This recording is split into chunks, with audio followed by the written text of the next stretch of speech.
साथियों नमस्कार। साथियों कैसे हैं आप सब। आशा करते हैं आप अपनी तैयारी को बहुत बेहतर तरीके से कर रहे होंगे। साथियों आज हम अपनी इस कक्षा में अंतिम कक्षा की ओर अग्रसर हैं।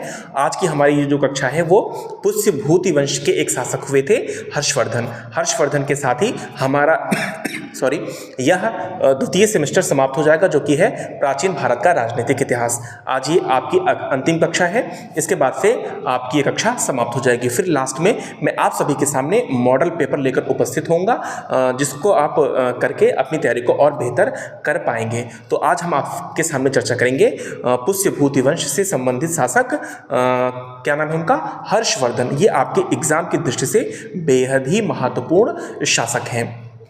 क्लियर इतना? तो चलिए देखते हैं पुष्यभूति वंश।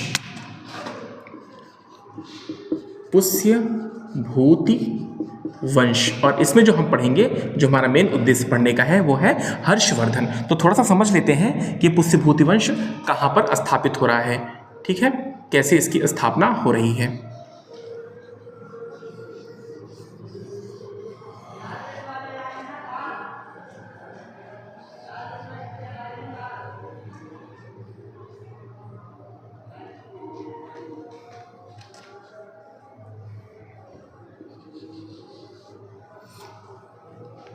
चलिए, ये रहा उत्तर भारत का कुछ हिस्सा और यहां पर एक स्थान है थानेश्वर।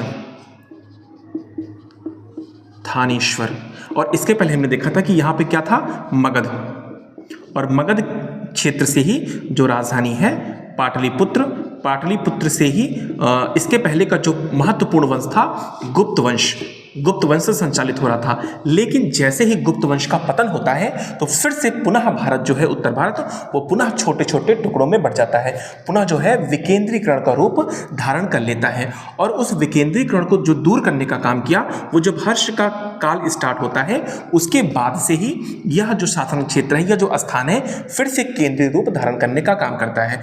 फिलहाल यहाँ जब गुप्त वंश का पतन होता है तो इन क्षेत्रों में कई छोटे छोटे राजवंश उदित होते हैं, और उन्हीं में से एक राजवंश था पुष्यभूति वंश, जो कहाँ उदित हुआ, तो वो थानेश्वर में उदित हुआ। कहाँ पर? थानेश्वर में। हालांकि जब हर्षवर्धन आते हैं तो यहाँ पर एक स्थान है कन्नौज, और कन्नौज को अपनी राजधानी बनाते हैं, फिर कन्नौज से ही शासन सत्ता को आगे बढ़ाने का काम करते हैं। तो ये रहा उत्तर भारत की स्थिति, जहाँ पर इस स्थान से हर्षवर्धन अपनी साम्राज्य सीमा को विस्तारित करना प्रारंभ करता है, और एक कहीं ना कहीं इस पूरे शासन क्षेत्र में, इस पूरे स्थान पर अपने क्या बोलते हैं, अपने शासन को मजबूत बनाने का काम करता है। क्लियर इतना? तो पुष्यभूति वंश हम लोग पढ़ रहे हैं। और पुष्यभूति वंश में अगर हम इसके संस्थापक की बात करें, पुष्यभूति वंश में संस्थापक की बात करें, तो वो जो संस्थापक इसके हुए वो इन्हीं के नाम से ही है। कौन थे वो? तो वो है पुष्यभूति। फिर इनके बाद जो शासक बने, अगले शासक हुए, वो थे प्रभाकर वर्धन। ठीक है, ये प्रमुख शासक इसके हुए। ठीक, फिर इसके बाद इनके कुल 3 संतानें होती हैं, राज्यवर्धन, फिर उसके बाद हर्षवर्धन, और इनकी एक पुत्री होती है जिसका नाम क्या था, राज्यश्री। ठीक है, तो ये 3 संतानें होती हैं। फिर प्रभाकर वर्धन के बाद जो शासक बनेंगे वो राज्यवर्धन बनेंगे, लेकिन राज्यवर्धन की हत्या कर दी जाती है शशांक के द्वारा। बंगाल के शासक शशांक थे, उनके द्वारा इनकी हत्या कर दी जाती है। फिर इसके बाद हर्षवर्धन 606 ईस्वी में कन्नौज की गद्दी पर बैठते हैं, मतलब कि पुष्यभूति वंश की गद्दी पर बैठते हैं, और लगभग यहाँ 647 ईस्वी तक शासन करते हैं। ठीक है, तो हमको आज क्या देखना है, इन्हीं हर्षवर्धन के बारे में। ठीक है, इतना आप लिख लीजिएगा इसको। फिर चलिए देखते हैं हर्षवर्धन।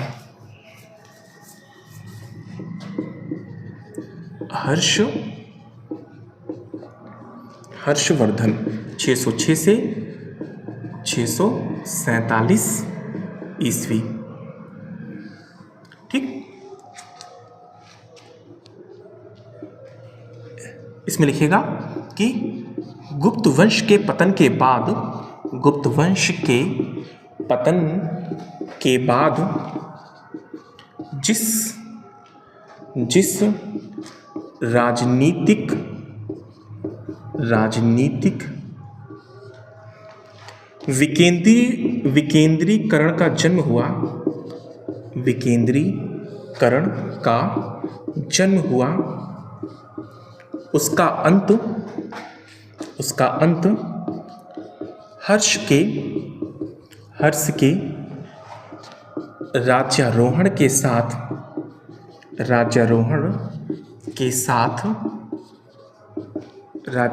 साथ समाप्त हुआ। ठीक है, तो हमने क्या देखा कि जैसे ही उत्तर भारत में जो छोटे छोटे टुकड़ों में बट गया था, उसके बाद जब हर्ष शासक बनता है तो उसने पुनः उसको एक सूत्र में बांधने का काम किया। ठीक है, चलिए देखते हैं आगे। हर्षवर्धन के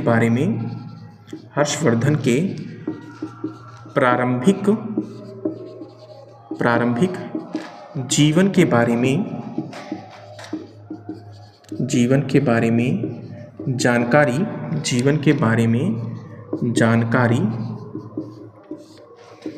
बाणभट्ट के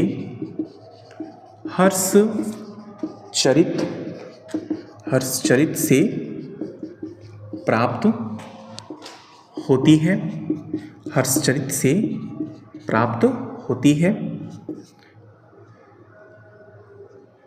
हर्ष ने थानेश्वर के स्थान पर कन्नौज को अपनी राजधानी बनाई।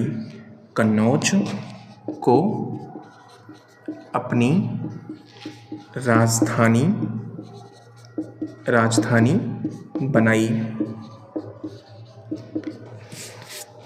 इस तरह से अब पाटलिपुत्र के स्थान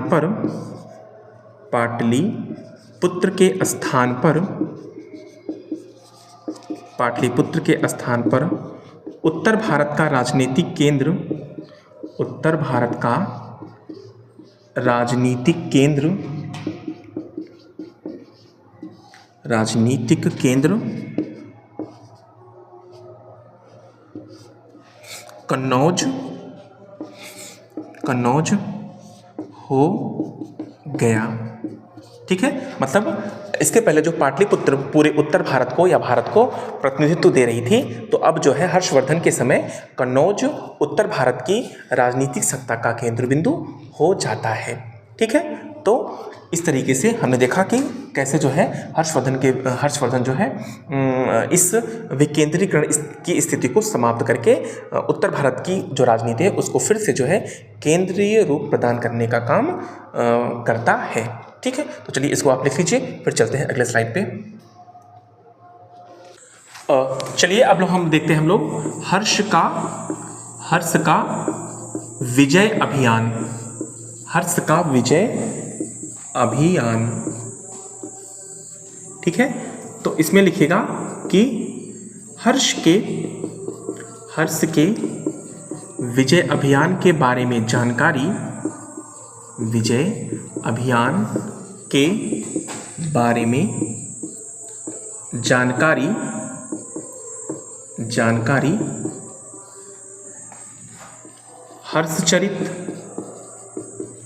हर्षचरित आर्यमंजूश्री मूलकल्प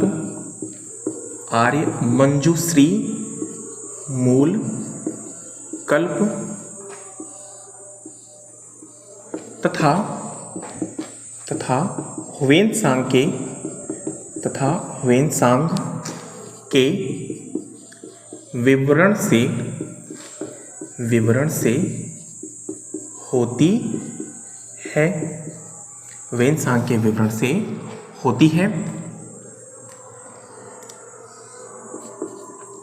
मतलब कि इससे हमको हर्ष की विजय अभियान की जानकारी प्राप्त होती है। लिखिएगा इसमें पहला पॉइंट, पहली हेडिंग है वल्लभी से युद्ध।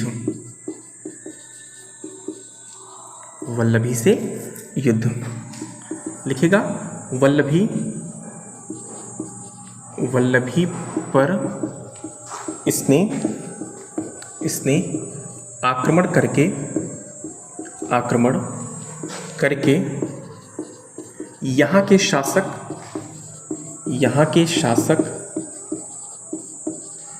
ध्रुवसेन द्वितीय को परास्त किया। आगे लिखिएगा सिंध विजय। इसमें लिखिएगा कि वल्लभी विजय के पश्चात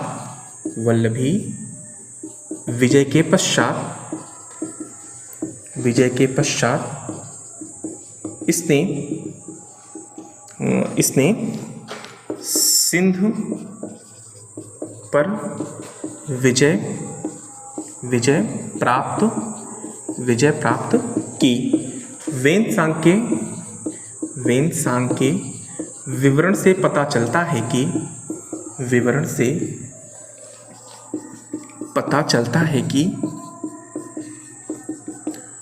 कि यहाँ का शासक शूद्र था तथा बौद्ध मतानुयायी था।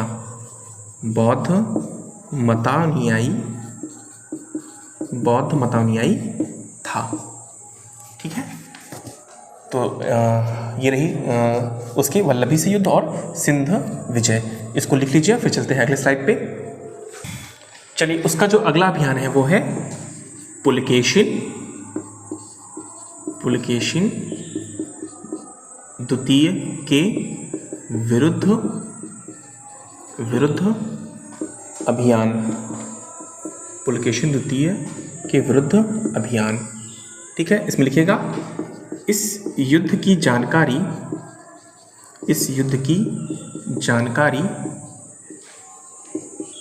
पुलकेशिन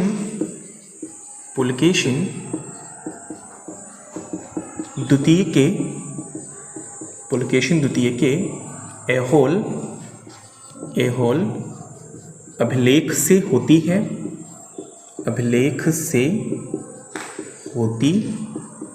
है।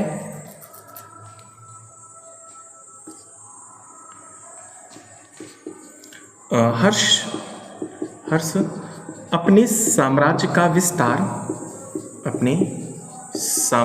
विस्तार यहाँ थोड़ा देख लीजिएगा आप लोग। ये है आपका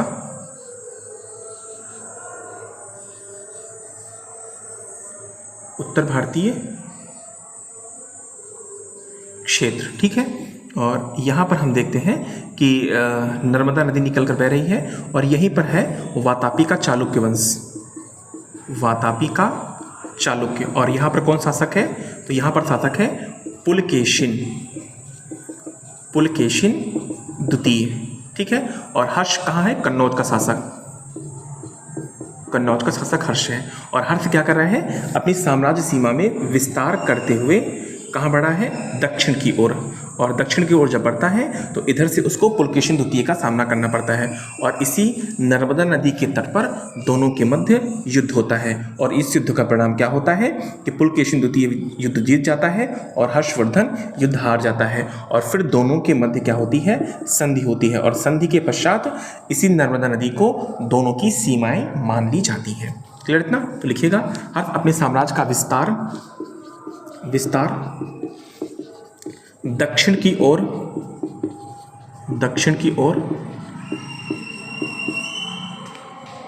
करने के लिए नर्मदा नदी तक जा पहुंचा। नर्मदा नदी तक जा पहुंचा, जिससे उसका सामना पुलकेशिन द्वितीय से हुआ। इस युद्ध में हर्ष को पराजित होना पड़ा तथा बाद में दोनों के मध्य संधि हो गई और नर्मदा को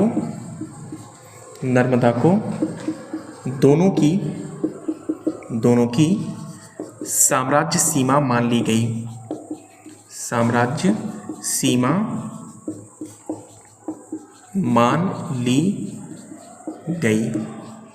ठीक, तो ये रहा उसका पुलकेशिन तृतीय के विरुद्ध अभियान। ठीक है, जिसमें हर्ष को पराजय का सामना करना पड़ता है, हालांकि बाद में संधि हो जाती है और यही नर्मदा नदी को दोनों की साम्राज्य सीमा निर्धारित कर ली जाती है, मान ली जाती है कि यही अब सीमाएं दोनों की रहेंगी। ठीक, चलिए आगे बढ़ते हैं फिर हम लोग। चलिए आगे देखिएगा, बंगाल अभियान।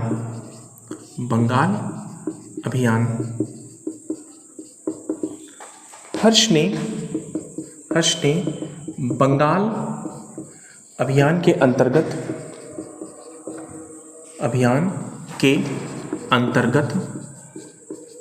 अंतर्गत उसका सबसे प्रमुख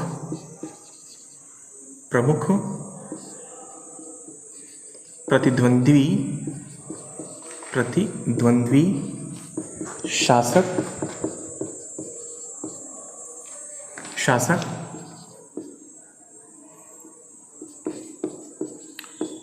शशांक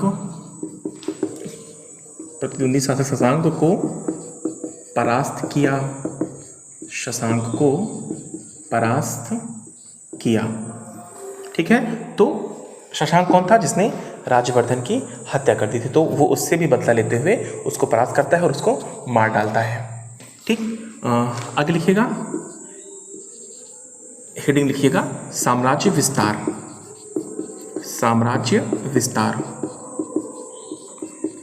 ठीक है, इसमें लिखिएगा, इस तरह से हर्ष का साम्राज्य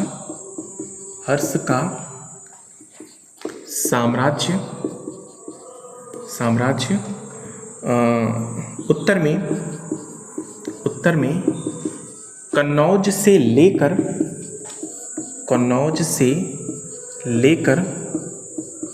दक्षिण में नर्मदा नदी तक तथा पूर्व में गंजाम से लेकर, गंजाम उड़ीसा में है, गंजाम से लेकर पश्चिम में वल्लभी तक फैला था। ठीक है, तो ये रहे उसके विजय अभियान। चलिए आगे लिखिएगा, इसकी सांस्कृतिक उपलब्धियां। ठीक है, इसमें लिखिएगा कि इसके शासनकाल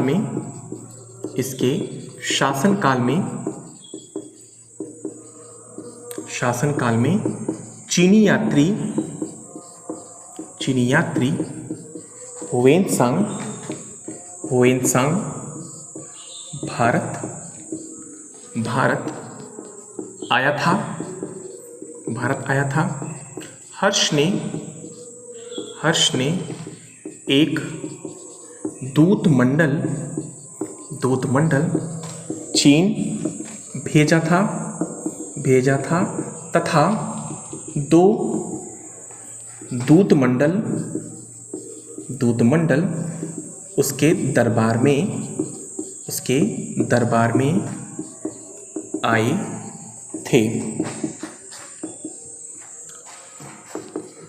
हर्ष स्वयं विद्वान तथा विद्वानों का आश्रयदाता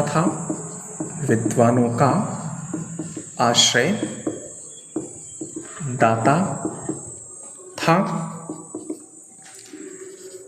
इसने 3 ग्रंथ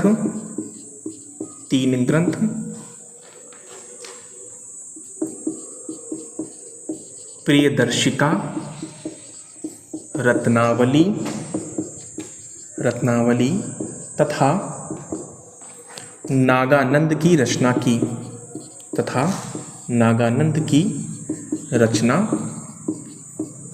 की।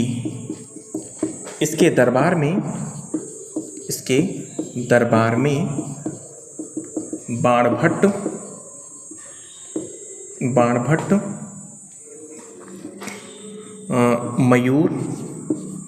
मयूर दिवाकर जैसे विद्वान निवास करते थे।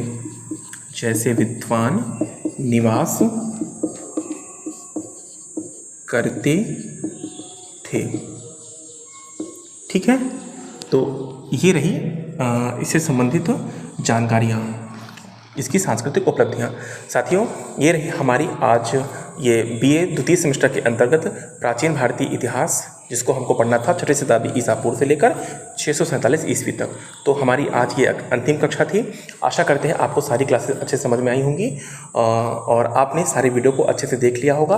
अगर ना देखो हो तो आप जो है पिछले वीडियो को अवश्य देख लीजिएगा, ताकि जो है आपकी जो एग्ज़ाम की तैयारियाँ हैं वो और बेहतर और मजबूत बन सके। साथियों, अगर आपकी क्लास पसंद आती है तो इसको जो है आगे भी शेयर करने का काम करिएगा। अगर आप अभी तक हमारे चैनल को सब्सक्राइब ना किए हों तो चैनल को सब्सक्राइब भी कर दीजिएगा और अन्य लोगों के पास भी वीडियो को शेयर अवश्य करिएगा। साथियों, आशा करते हैं चीज़ें आपको अच्छे से समझ में आई होंगी। तो चलिए मिलते हैं कल की क्लास में, जिसमें हम आपको बताएंगे कि कौन कौन से संभावित प्रश्न हैं जो आपके एग्जाम में आ सकते हैं। उसको भी आप अच्छे से पढ़ लीजिएगा, जिससे आपकी तैयारी और बेहतर हो सके। ठीक है साथियों, तो चलिए मिलते हैं अब एक और नई कक्षा में कल। ठीक है, तब तक के लिए धन्यवाद, नमस्कार।